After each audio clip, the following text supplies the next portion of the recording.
کوم په نوم د لوی خدای چې بخونکی او مهربان رب دی.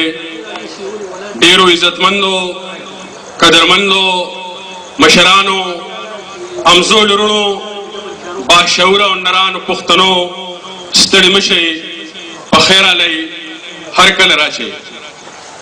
زه تاسو ټولو ته د خپل طرفه او د خپلو ملګرو د طرفه ډېر په مینه، ډېر په عزت او ډېر په احترام باندې په خیر رالی وایم.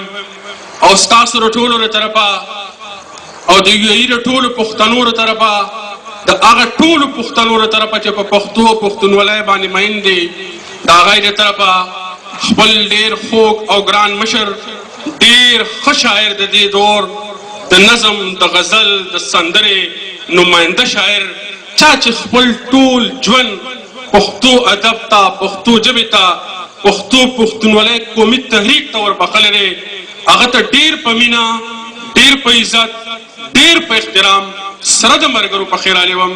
ستړي مه شئ، هر کله راشئ. ملګرو، د دې پروګرام باقاعده آغاز مونږ کوو.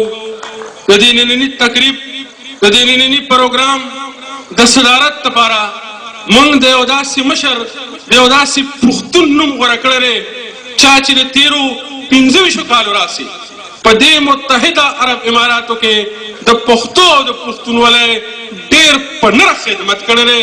زه د دې خبرې ګواه یم، که د پښتنو جرګه ده، که د پښتنو مرکه ده، که د پښتنو مشاعره ده، که سیاسي غونډه ده، که ادبي غونډه ده، که د کلتور په حواله یو غونډه شوې ده، هغه پکې خامخا موجود و. د هغه منډې تړلې، د هغه ډېر لوی خدمات دي.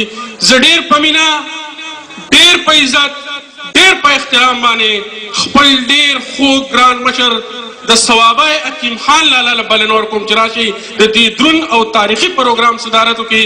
حکیم خان لالا زموږ د عوامي نیشنل پارټۍ یو ډېر بنیادي ملګری دی، ډېر نر پښتون دی او ډېر خدمات دي د پښتو او پښتونولۍ په حواله.